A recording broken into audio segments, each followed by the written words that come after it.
Hello, everyone, and welcome. My name is Emily Moxley, and I will be the moderator for today's webinar on the power of employee engagement.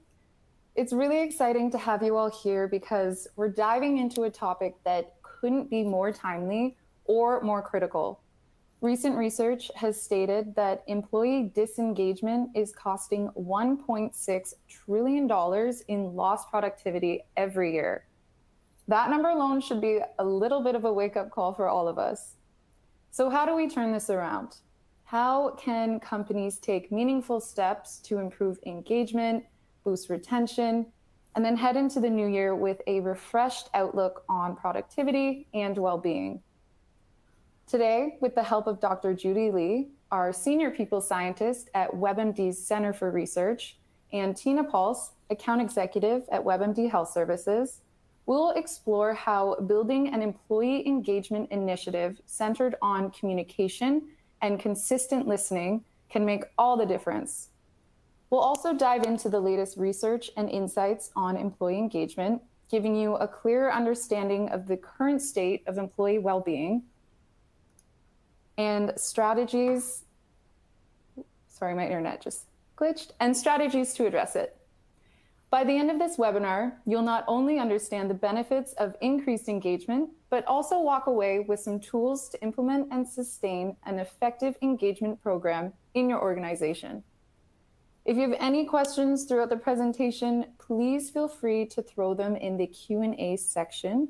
We will address them all at the end. And just a reminder, this webinar will be recorded and shared in a follow-up email to all those who registered. And with that, I'd like to hand it over to Dr. Judy Lee to get started.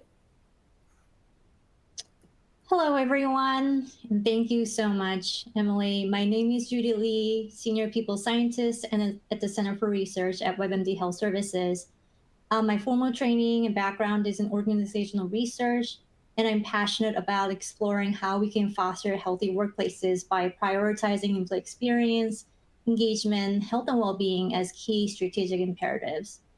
At WebMD Health Services, I collaborate closely with our products and solutions such as TINYpulse and WebMD One to ensure they are grounded in science and informed by research.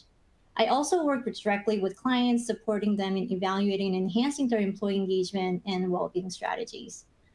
I am thrilled to be here today and excited to share insights from one of our studies at the Center for Research. And it's truly a privilege to partner with my wonderful colleagues, TINYpulse and Emily Moxley today. I also want to thank our audience, whether you're joining us live or listening to the recording, for being here today. This time of year can be especially busy and stressful as we wrap up 2024 and prepare to hit the ground running in 2025. I'm biased as you are. I think that it makes even more important to focus on this critical topic, employee engagement. So I would invite, there was the introduction slide. I would invite Tina to introduce herself, and then we'll move on to the next slide, the polls. Hey, thank you, Dr. Lee. Hi, I'm TINYpulse. I am an account executive at WebMD Health Services, specializing in the TINYpulse by WebMD Health Services product.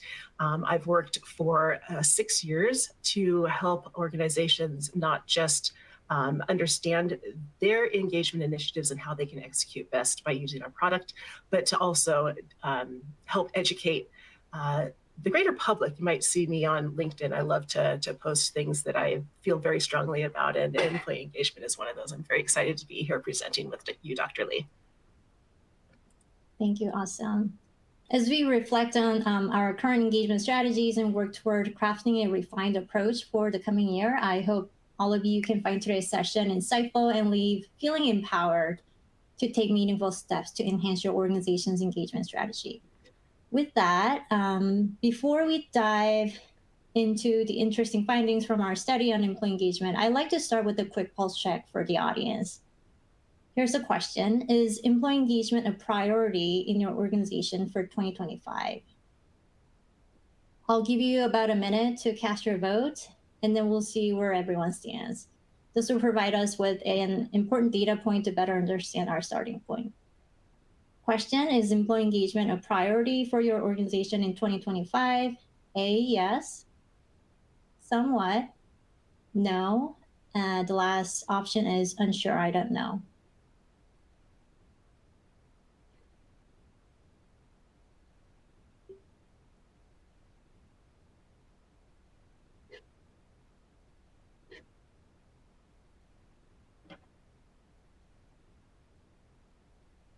Okay, I'm seeing the numbers going up.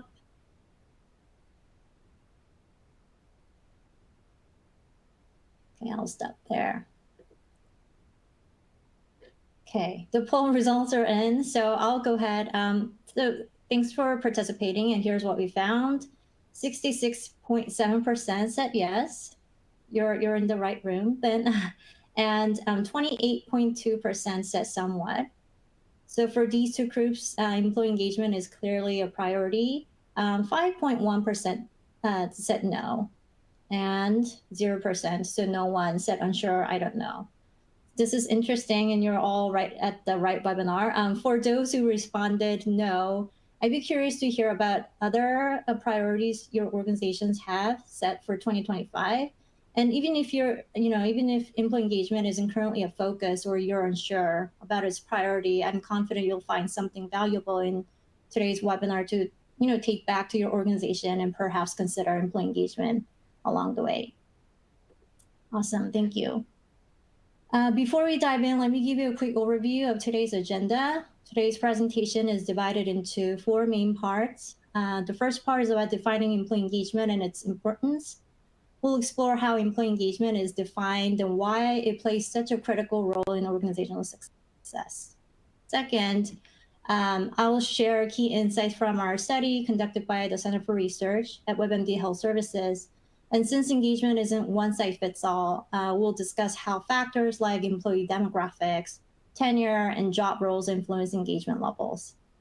Building on that, I will present a comparison of employee groups based on their levels of engagement. We'll also examine how different engagement levels correlate with well-being, burnout, employee experience, and intent to stay, which are all really important outcomes for organizational success. Finally, we'll get practical. I'll share actionable strategies to boost engagement and then invite Tina to introduce our award-winning solution, TINYpulse by WebMD Health Services. And then we'll wrap up with Q&A session where you'll have a chance to ask any questions. And let's get started. So what is employee engagement and why is it important? If you've been closely following discussions in the field of employee engagement, you'll know that this topic has been around for quite some time. The oldest data available, I'm a huge fan of Google Trends, and I occasionally search for terms that I'm interested in and learning the trend over time. And the oldest data available from Google Trends goes back to 2004 for employee engagement. Well, this isn't the absolute volume of searches, but rather it's a relative measure, but it clearly shows that people have been searching for employee engagement since Google started tracking search terms. And as you can see, interest has been continuously increasing over time. If you look at here, the peak, you might not see the exact year of that point in time. The peak in search volume occurred around October 2021, coinciding with the Great Resignation and widespread layoffs across various sectors. If you look at the right chart, in the academic world, seminal works like Kahn's 1990 study and Shafili and colleagues' 2002 research have sparked significant interest in studying employee engagement, a trend that continues to this day. Despite its long-standing efforts and exploration of the topic, it's consensus that we don't have a unifying definition of employee engagement amongst academic scholars and practitioners or consultants. However, I'll do emphasize there are some common recurring themes that characterizes employee engagement. First of all, most agree that employee engagement is the result of the dynamic bidirectional relationship between the employer and the employees. Both employees and organizations are responsible when it comes to employee engagement. Excuse me. Employees will bring this personal energy to work and work on ways to be better in what they do. On the other hand, companies and organizations must work to develop and nurture engagement, which requires a two-way relationship between employer and employees. So there are things that both entities or both parties that we carry the responsibility. Second of all, it's an evolving relationship. Employee engagement is influenced by emerging practices, organizational transformations, change in work structures, and various aspects of employee experience. Over the past few years, we've all experienced significant changes, particularly in the post-pandemic landscape, and from integration or anticipated integration of new technologies into workplace to shift in workforce dynamics and growing economic uncertainty. And these factors would profoundly impact employee engagement. As a result, it has become increasingly challenging for both employees and employers to cultivate a workplace where employees bring positive energy and remain deeply invested in their work. That said, in addition to that, how we define employee engagement becomes an imperative as we want to manage it and we want to do it effectively. As the saying goes, what you can measure, you can't not manage. I want to take that a step further. What you cannot define, you cannot measure, and therefore you can't not manage. Do we have a single universal definition of employee engagement? Not exactly, but leading scholars and thought leaders in the field define it in various ways. And these definitions that you see in this slide have evolved over time to reflect the ever-changing workplace dynamics and are shaped by different theoretical frameworks.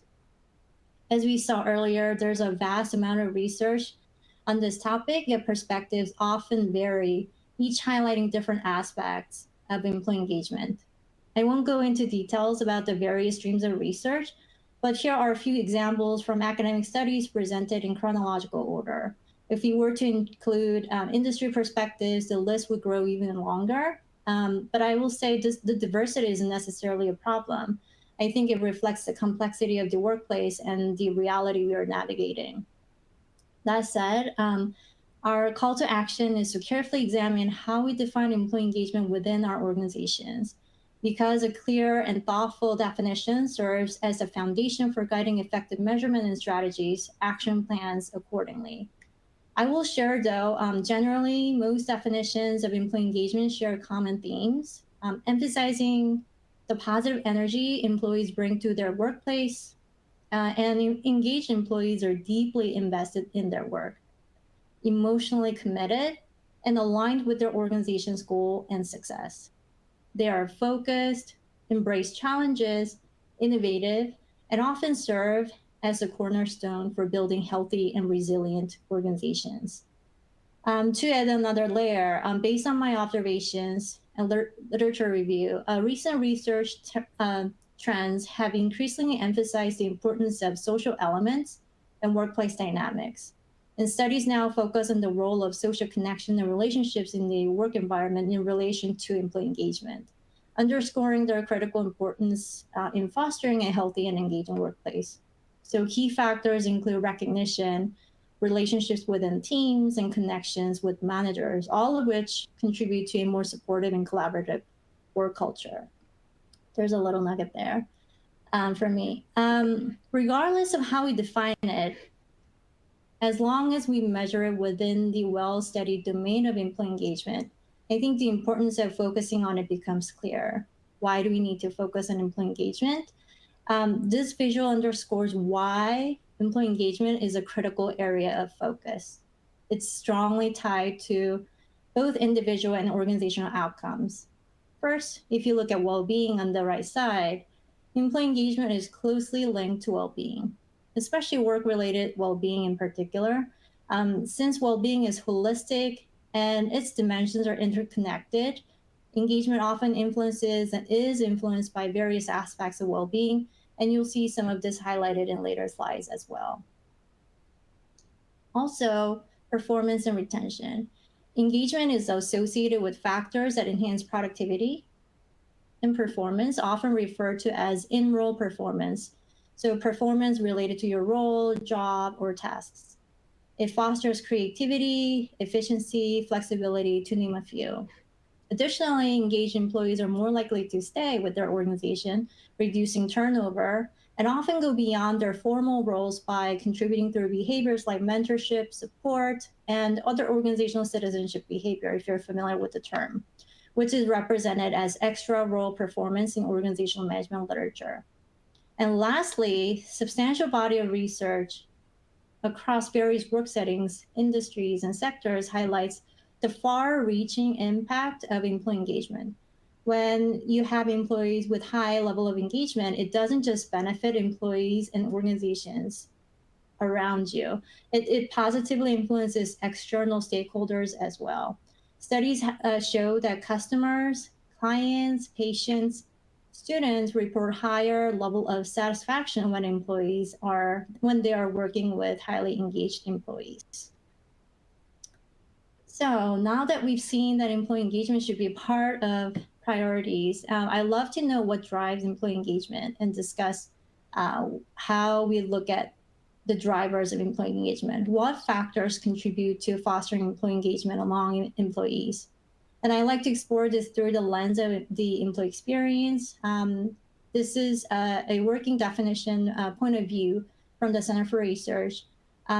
We think employee experience encompasses not only specific touch points at a given moment or time, but also the journey across the entire employee life cycle.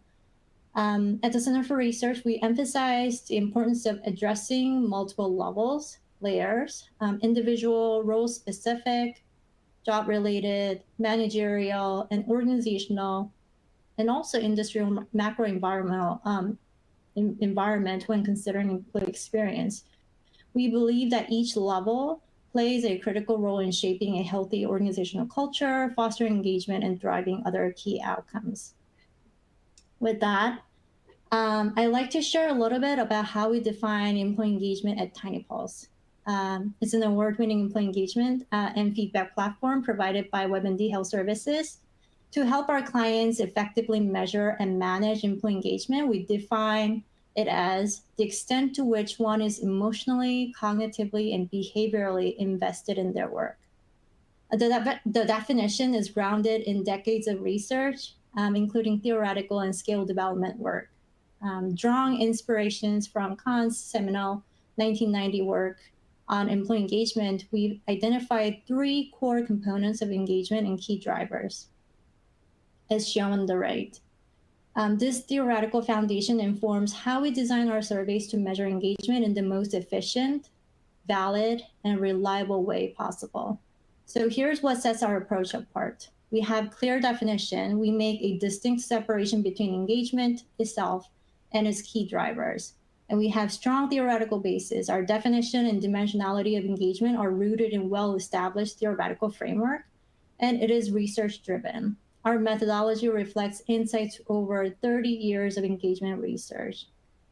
So this foundation ensures that we are not only measuring engagement accurately, but also offering key drivers through a survey template and analytic support to deliver actionable insights that drive meaningful change for our clients. So in a nutshell, we're constantly taking into consideration about what's important for organizations to effectively measure, strategize, take action, and engagement through those lines of employee experience, key drivers, clear definition, and skill development, and continuously doing the research to uncover relationship between employee engagement, well-being, and other key outcomes. So for the drivers, this is how we define employee engagement, and then it's comprised of 3 core dimensions. And for drivers, we have 7 key areas, and each accompanied by a set of questions in the survey template to measure them. Personal resources, growth and development, empowering work environment, communication, effective management, benefits and pay satisfaction, health and wellness. And these are the areas that align with layers of employee experience that I mentioned in the previous slide, that those layered factors are closely linked to drive employee engagement. And here's a key takeaway for you. I know that most organizations conduct annual engagement surveys. Some reports say that indicating that around 80% of organizations now administer some form of engagement survey. And for those whose organizational priority in 2025 is employee engagement, I recommend revisiting and reimagining how your survey defines and measures engagement if you're collecting data through a survey. And it's equally important to assess whether it captures the key drivers of employee engagement. See how the survey is capturing that. And by doing that, your annual engagement survey can become a powerful tool to spark meaningful change within your organization. So now let's dive into the sections to explore some interesting findings on employee engagement. These insights come from the 2024 Workplace and Employee Survey, a large-scale study designed and conducted by the Center for Research earlier this year. We have collected nearly 4,000 full-time employees' responses data across the U.S. Participating in the survey, which covered critical topics such as employee experience, engagement, well-being, burnout, and more. And I will say the sample provides strong representation across various industries and key demographics. The purpose of this study was threefold. It was to understand trends and dynamics in employee experience, engagement, and well-being, as these topics are both timely and relevant. And it was to explore how these experiences influence key outcomes such as engagement, burnout, well-being, which you will see shortly. And lastly, the purpose was to align with the mission of the Center for Research to translate research into practice, providing actionable guidance that informs our product solutions and client strategies. So let's start by exploring the current state of employee experience. Each bar here represents a different element of employee experience, organized from left to right to reflect individual, job, or role level, managerial, and organizational level experience. You'll notice that the blue shaded bars on the left here, representing individual and role-related factors of employee experience, are relatively higher compared to other bars. Respondents rated these areas above 4 on 1 to 5 scale, indicating stronger perceptions of their individual and job role level experiences. The mint-colored bar highlight ratings on managerial support, which are fairly strong as well. However, the pinkish bars on the right represent organizational level touchpoints of employee experience, such as organizational care, organizational communication, and perceptions of the organization's performance in areas like environment, sustainability, and governance, which is particularly known to be important for younger generations, but scored lower overall. So I think this finding is straightforward, revealing that org-level components of employee experience are notably weaker compared to individual or managerial level factors, especially organizational care, or employees' perception of how well their organization supports their well-being stands out as the lowest rated item. So when we examine this item more closely, only 34% of respondents strongly agree with it, which is the lowest percentage across all employee experience items in the study, which again is an interesting nugget to take note of. On top of employee experience, when we examined burnout, burnout is real. We were surprised to find an increase of 18 to 25% from 2022 to 2024 data across each measured dimension, unfortunately. So it's important to note that due to the wording of the survey items, higher scores reflect higher burnout risk, which is a negative outcome. In other slides, higher scores indicate positive outcome, but burnout is the opposite. So higher scores reflect higher burnout risk. And we assessed burnout through 4 key areas, and this upward trend was observed across all dimensions. I will say, though, scores are less than 3 on 1 to 5 scale, and although we've seen increases in burnout ratings, they remain within a manageable range, and they're not overly alarming. But what's concerning is that the upward trend over the last 1 to 2 years is something that we'll need to watch, and organizations would have to consider how to prevent it from progressing further. So this underscores the importance of continuing to track this trend in the future. And also the Center for Research is closely monitoring the trend as well. So in summary, we have examined how employees are doing in terms of employee experience and burnout. While some results are concerning, I think these insights could be valuable for you to consider as similar trends may appear in your organizations. Now let's take a closer look at the key demographic factors that influence employee engagement. We'll begin with a broader scope and narrow down to more specific factors. These are the demographic factors included in our study, but today we'll focus on those with stars next to these information, as they are of theoretical value and show the most significance in relation to employee engagement. Here's a quick tip. This is a great opportunity for you to compare your organization's demographics and employee population with the findings from our study. So think about whether the trends we've observed align with what you're seeing in your organization and employee groups. How does employee engagement show up in different industries? As you can see here, most industries saw varying degrees of increase in employee engagement compared to 2022 data, which is fantastic news. However, the government and education sectors experienced a decline, while healthcare saw only a slight increase. So if you're from these sectors, I think it's important to take note of this. On the other hand, construction and business professional services sectors reported the highest level of engagement. So is anyone surprised with that? So traditionally, employees in business or professional services typically have positive employee experience and overall satisfaction. And our team has been closely monitoring the emerging trends in the market and industries, and this trend has been observed at least since 2020, particularly in the construction industry. According to industry experts and reports, rising wages, supply costs, and an abundance of job opportunities have boosted employee morale in construction in general. So this has resulted in employee being more satisfied in overall employee experience and thus boosting employee engagement. And we believe that current macro environmental factors as well as dynamics within the industry are contributing to this result. All right, moving on to organization size. Another organizational characteristic that can influence employee engagement is the size of the organization. Here, we see little difference in engagement levels for organizations with fewer than 15,000 employees here. There are several theories about why this might be. One possibility is that larger organizations often have more hierarchical structures, which can sometimes hinder direct communication between employees and management, and potentially leading to lower engagement levels.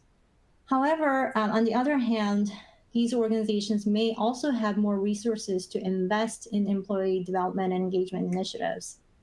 In contrast, smaller organizations tend to have a more flexible structure and better direct communication, which can enhance engagement by fostering a sense of belonging and autonomy.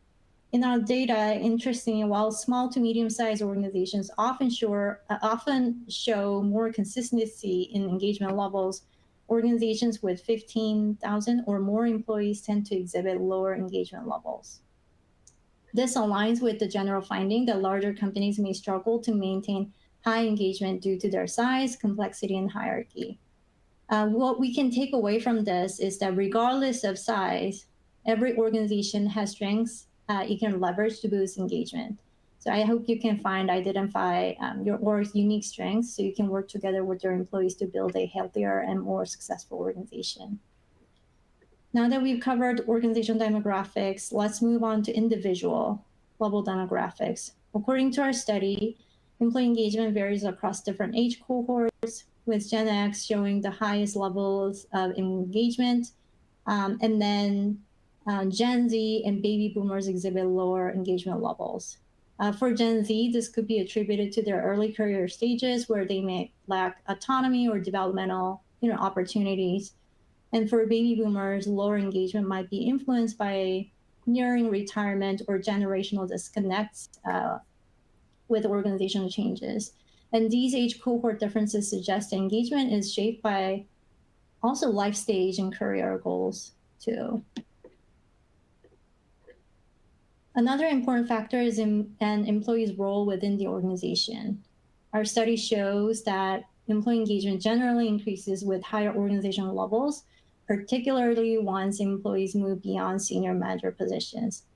This is a meaningful jump, I will say, to over 4 ratings as they transition to the agree range on our scale. At these higher levels, employees often experience greater autonomy, more access to resources, and increased involvement in decision-making process. And these factors typically contribute to higher job satisfaction and ultimately greater engagement. And this trend likely reflects the broader responsibilities and influence that come with senior roles, which can foster a stronger sense of purpose and connection to the organization's goals. One key point to note that in most organizations, the largest percentage of employees are likely to be individual contributors or non-managers. The fact that this group tends to show lowest level of engagement is something we need to address and consider how we can better support them. And additionally, within managerial roles, there is a noticeable difference between frontline managers and senior managers, managers, if you will. So this dynamic may be worth exploring further, as it could offer valuable insights into how we can improve engagement across different groups. And this trend becomes even more interesting when we compare our 2022 data. Over time, employee engagement has generally increased across all types of roles, which is awesome, but the most notable growth is seen in positions above the senior manager level. So these higher level roles experience a significant rise in engagement, but in contrast, engagement among frontline employees remained largely unchanged. So this highlights an important dynamic. While senior managers and leaders have seen substantial improvements in engagement, there has been little to no progress for frontline employees. And this discrepancy suggests that while higher level employees benefit from enhanced employee experience and engagement factors, there may be some unmet needs or barriers at the frontline level that we need to address to improve their engagement and overall experience. Thinking about employee life cycle, tenure is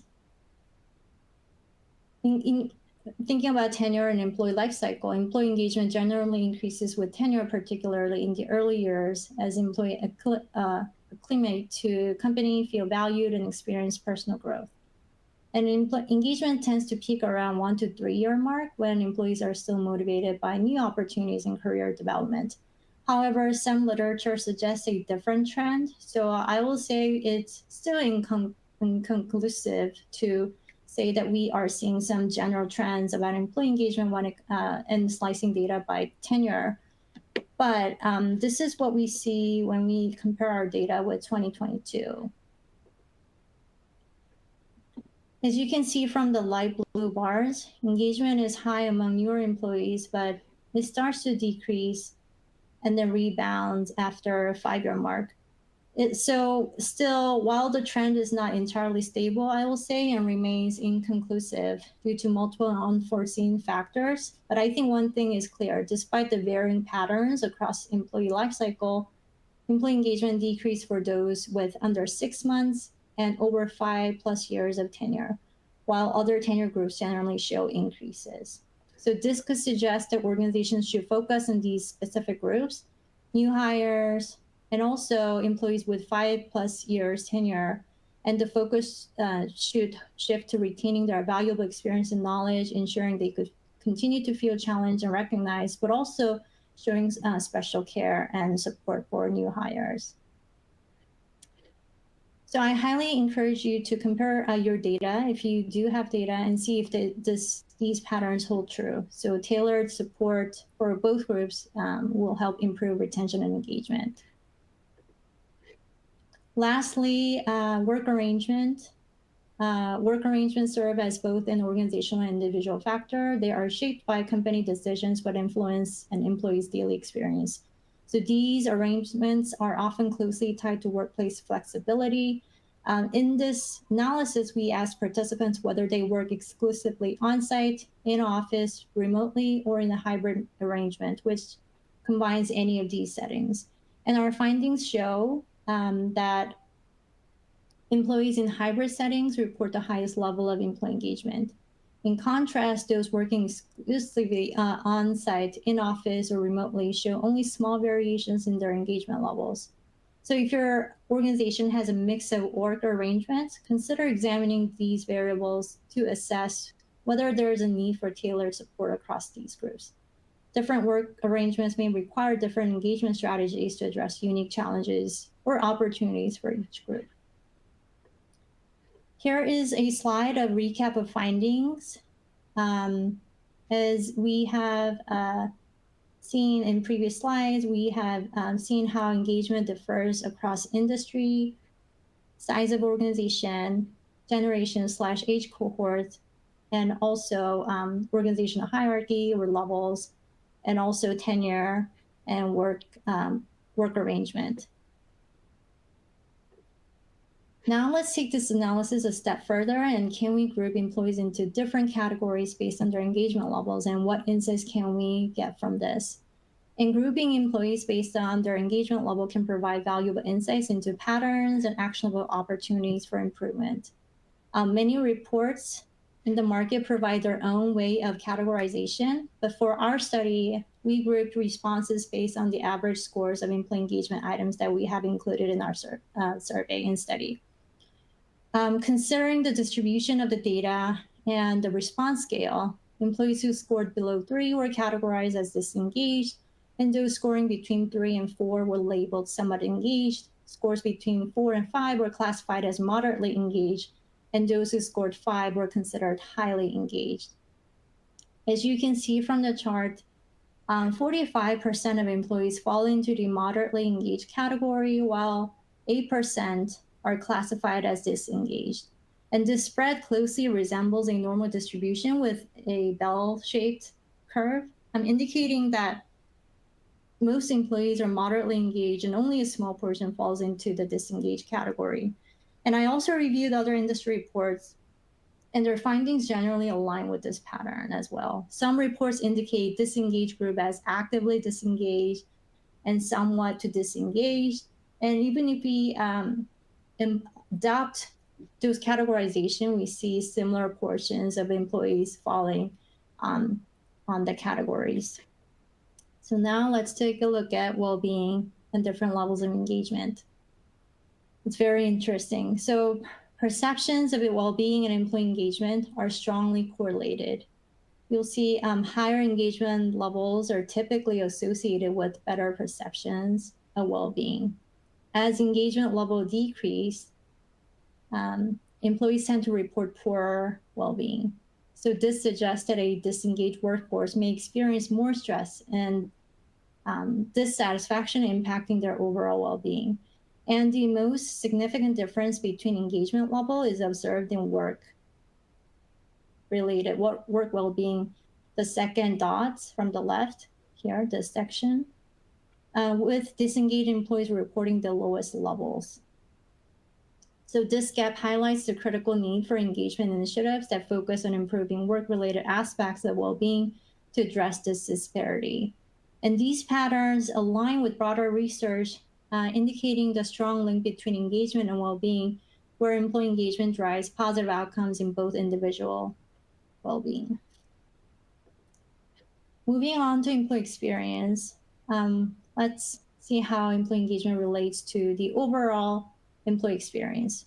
Our data shows that highly engaged employees generally report a significantly more positive employee experience. And this trend is consistent across various levels, including individual, job, role, manager support, and organizational factors. And the gap in experiences becomes more pronounced as we shift our focus from individual to ultimately, organizational level factors as we move from left to right. So there's an interesting complexity arises when we explore the concept of organizational care. While engagement tends to positively influence employees' perception of how much their organizations value and supports their well-being, we observe conflicting perspectives across different engagement levels. So for example, highly engaged employees often feel well cared for by their organizations, while those with lower engagement levels feel less supported. So in areas such as well-being, especially, so this is another very interesting finding. In terms of burnout, the relationship between employee engagement and burnout is complex. And it's very fascinating from a research standpoint. While engagement is generally seen as a positive factor for employee well-being, its connection to burnout risk varies across different engagement levels. So disengaged employees are at the highest risk for burnout, as you can see the mint color, followed by those who are somewhat or highly engaged. So interestingly, employees who are moderately engaged tend to report the lowest level of burnout risk. This suggests that while both extremes, disengagement and high engagement, can contribute to burnout, but definitely there's going to be different rationales why that's the case. There may be an optimal level of engagement where burnout is minimized, noting that the relationship might not be linear and straightforward as we might think. So in my opinion, I think it's crucial for organizations to understand these dynamics and tailor strategies that support employees across all engagement levels. This might be suggesting that to truly unpack employee engagement, it's also important to measure burnout and well-being and other related key outcomes. So this can help organizations proactively address the risk of highly engaged employees progressing toward burnout, ensuring sustainable engagement and well-being. Finally, let's look at the data on engagement and intent to stay. When we asked whether they're likely to stay with their organization next year, 99% of highly engaged employees said yes, compared to only 65% of disengaged employees, which is a striking 34% point difference. This data reveals a clear and strong correlation between employee engagement levels and intent to stay.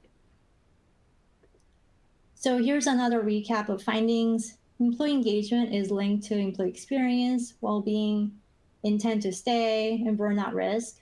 But we really have to look this in a more comprehensive way. The relationships are not super straight. It may not be linear. So there's a strong need that we have to take all of these things into consideration. And maybe we'll have to have a strong measurement strategy to measure different factors to really untangle and really unpack very complex relationship among these really important factors. So perceptions of well-being and employee engagement are highly correlated. If the employee is highly engaged, they tend to have higher perception of well-being.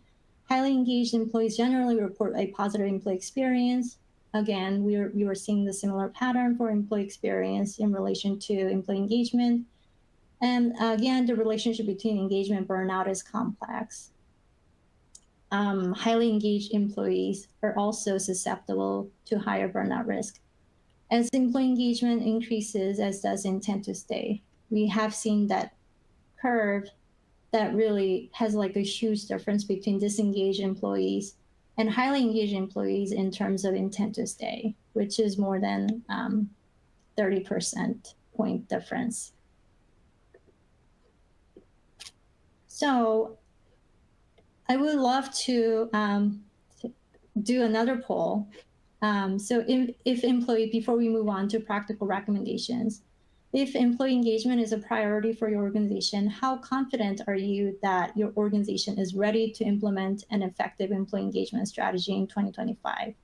Are you very confident, somewhat confident, neutral, not very confident, other? For those who said employee engagement is not a priority, you can click this. It's not a current priority, but interested in making it one in the future. Give you about 40 seconds.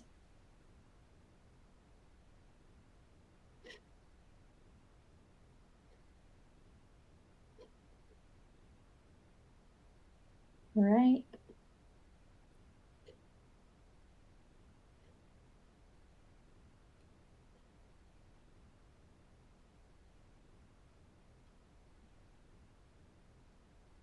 Are you able to click your votes?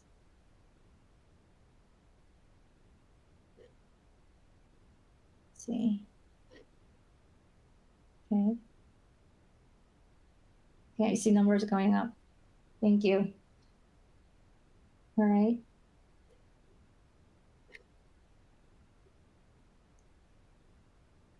Okay. Going once, twice. Okay. Oh.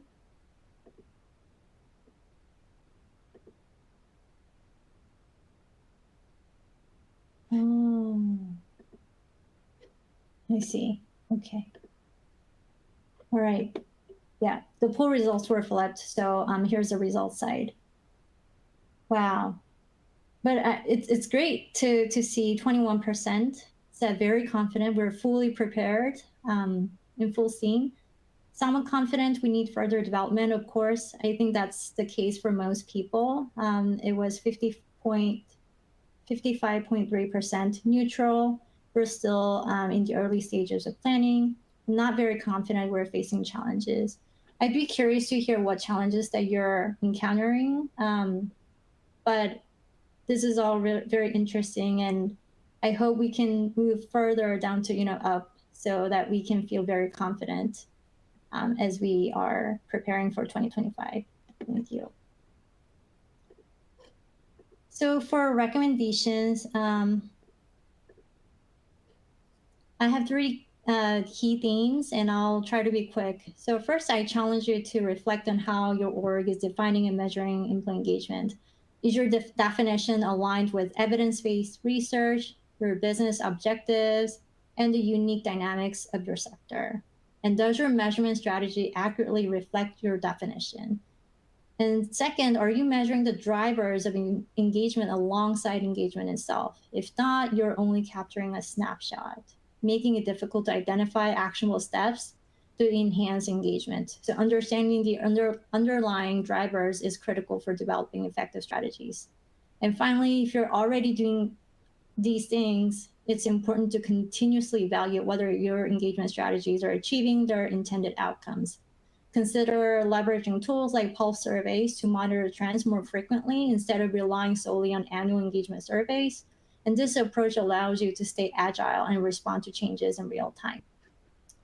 And as I mentioned in previous slide, now that you have a defined measurement strategy in place, it's crucial to integrate a listening program that amplifies employee voice. The feedback and data you gather will serve as a fuel for your entire strategy initiatives. Consider how to make this process standard, structured, and formal across all employee groups, and be intentional in how you listen to their voice. There's a recent article in the Harvard Business Review highlights a key point. Employee voice and feedback are only valuable if they're translated into action. So this is an essential takeaway for driving meaningful change or organization, and I highly recommend all of you to give a review and read that article. It was very helpful, and it has a lot of great information. That being said, this process becomes complete when organizations ensure they are closing the feedback loop. So if you designed a well-crafted survey, failing to follow through a pre- and post-survey actions can undermine all your efforts. Clear communication before the survey is essential. Clarify its purpose, how the data will be used, and empower managers with talking points so they can effectively communicate and amplify the messages to their teams. And while these steps might seem administrative, the process itself creates meaningful touch points for employees. It signals that your organization values their input and is committed to creating a better work environment. Post-survey, it's crucial to follow through on the results. Survey fatigue, many people think employees are suffering from survey fatigue, but that's actually not the case. They suffer from inaction fatigue. When employees see no outcomes from their feedback, and trust in the process erodes. Closing the loop by acknowledging and sharing the results coupled with visible efforts to act on them helps employees feel heard, seen, and valued. So this is more than a task. It's a powerful opportunity to co-create an engaging and supportive work environment. That was a lot to take in. So now I'll hand it over to Tina, and she'll show us how TINYpulse can help amplify employee voice while also making your work easier. Awesome. Thank you, Dr. Lee. That was, wow, that was a lot. You're not kidding. I'm going to share my screen here, and I'm going to ask for a little bit of grace while I try to get everything back up here. All right. So some of you may be wondering then, how do I find this kind of information for my organization, this kind of insights for my organization? Well, with TINYpulse by WebMD Health Services, we take a really well-rounded, kind of holistic approach to supporting your employee engagement strategy. The variety of listening and communication tools, as well as supporting the social needs of your people, especially those remote workers, with options like peer-to-peer recognition, constructive coaching tools to really guide those strong conversations and connections with their managers, and things like goal management. But of course, it all starts with measuring, right? Getting that engagement score to begin with. With a clear definition of engagement, we're able to do that through our engagement survey that utilizes our key driver analysis. I'm going to abbreviate that to KDA because that's a lot of words. Key driver analysis is going to help you do several things. And by the way, we do supply you with several different validated surveys with a variety of subjects that contain this key driver analytics as well. But straight out of the gate, I think I'm going to focus on the strengths and just the impact of what you will be able to get from the TINYpulse by WebMD Health Services employee engagement survey. And first off is the main results of the key driver analysis. You're going to have an outcome score. This is on a scale 1 to 5. How engaged is your team? This team's actually doing pretty good at a 4.06. The other part, though, that is really key to this is that KDA is going to draw out for you the areas that it's going to recommend you focus on. These areas will be the ones that have the highest impact when it comes to affecting positive shift in this outcome score. This is a data call, so I'm going to really dive into this, kind of to illustrate what Dr. Lee was talking about. The makeup of this survey has 2 parts, basically. I like to call it the what and the why. So the outcome questions, these are the what. This is what we're measuring that comes up with this score. And then the drivers that Dr. Lee talked about are these other questions. It's about 15 sub-questions that are really the micro subjects, the reasons why people gave us the answers to these what questions. So the why and the what, measuring the why and the what together has a high impact in that the algorithm runs the correlations and really weights them based 100% on the feedback from your team and how they correlate to these outcome questions. And that is how it determines those areas of recommended focus. I like to call this the superhero factor. So basically, you run the survey, you have this information, you can go straight to leadership and say, hey, here's our score, here's where we focus on to fix it. Boom, straight out of the gate. You're not relying on those numbers, you're not guessing, it's mathematically calculated for you. And along with that, it's going to have some extra insights and recommendations. Excuse me. Because engagement is going to be unique to your organization. It's different how it's measured as far as the correlations and how they impact the outcome is going to be different for everybody. This is not a one-size-fits-all factor. We're going to want to take a look at what we're going to be able to address, because it may bring up more for you than you're able to tackle right now. So you'll decide what you're going to work on. Now what? Well, a bunch of recommendations here. This is going to help you get started on any project that you are needing to tackle based on the feedback you're trying to positively affect. Let's take, for example, this work question or statement about workload. It's like, okay, you want to tackle workload, try to affect that burnout factor. If you click explore details here, it's going to give you just some tools straight out of the gate to get going. You may find that you want to ask a more targeted survey to kind of dig in a little bit. It's going to bubble up for you out of our content library, probably the most pertinent individual questions. Or if you want to dig way deeper, there's some already pre-populated templates it may recommend you use. But if you're just ready to get going, come down here to the actions. So actions are going to be that starting point for your projects. You're going to have things like recommended webinars, white papers, articles, books, that type of thing, depending on what the subject is. But you're going to add your own resources as well. This is going to be your project starting list. Okay, got our project. Now what do we do? Don't forget to tell your people what you're doing. So you take that information and we jump over here to what we call our wins board. And this is a public board to help you advertise to your team what you're doing. These are the things that we're thinking about working on. Come in and let us know what you think. But most importantly, here's the things that are in progress, all of the things that we're working on because of the feedback you gave us. And then coupled with that will be kind of this trophy case. Every time you move something to the completed stage of a win, you'll document for everyone in a visible public way everything you've done on behalf of them to make this a better workplace because of the feedback that they continue to give you. Very important part. This is where most organizations struggle and ultimately fail.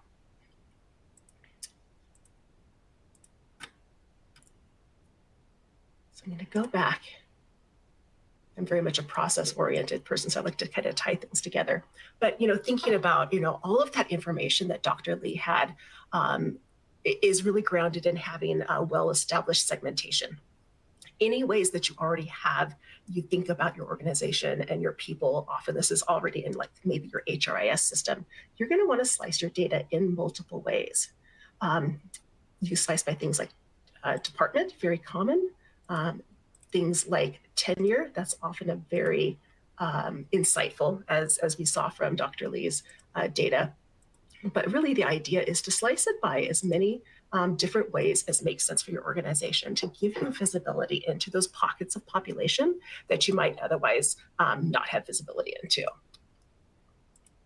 And then we're going to track a variety of things over time. You'll be able to watch any data journey. So anytime, maybe this is your annual engagement survey. Maybe this is a survey checking in while you're making the changes that are recommended by the system. So you can watch how the impact of your changes are being felt across the organization. It's just a slice, just a touch of how our system works. But I want to make sure that we leave time for Q&A because I know there's a lot of amazing data and a lot of just wow factor in what Dr. Lee presented. And I want to make sure everybody has a chance to ask any questions about the information they saw. If they have any spot questions about the TINYpulse by WebMD Health Services platform. Right. Thank you, Tina. And thank you, Dr. Lee. Let's give them a virtual round of applause for that incredibly insightful presentation. To Tina's point, we have reached the Q&A portion of the webinar. We have a few minutes to squeeze some in. So again, if you have any questions, please just write them in the Q&A section below. We'll kick things off with some of the questions that were asked throughout the presentation. One of them, Tina, for you, we have, hold on, let me just get down there. Is the key driver analysis an additional feature in TINYpulse? So while it's not an additional feature, that's a great question. It exists on only certain pre-populated survey templates in our system. And so because it's an algorithm, it has to be validated and has to be truly tested for the correlation. So if you go into the content library, you will see that there are surveys that are labeled key driver analysis enabled. And those are the ones that have that extra layer of analytics built in. Great question. Great. And Dr. Lee, what is the difference between employee satisfaction and engagement? Yeah, another great question. They're definitely related. Employee satisfaction refers to how content an employee is with their job conditions and basic needs like pay and work environment. Whereas employee engagement really, it's a deeper level of commitment and emotional investment where employees are actively involved, passionate about their work, and willing to go above and beyond. Their assigned tasks can contribute to organization success. So satisfaction is more like a passive, but engagement is active and passionate one. And satisfaction can be achieved through basic needs, but engagement really requires deeper connection. So there are some clear differences between satisfaction and employee engagement. And if you had to pick one, I would recommend measuring employee engagement as it touches a lot of different important parts of organizational life. Okay, we are at time, so sorry, but thank you so much for joining us today and for being such an engaged audience throughout the presentation. We hope you found some of the insights to be valuable and inspiring for your 2025 journey ahead. So thanks for coming out, and bye for now.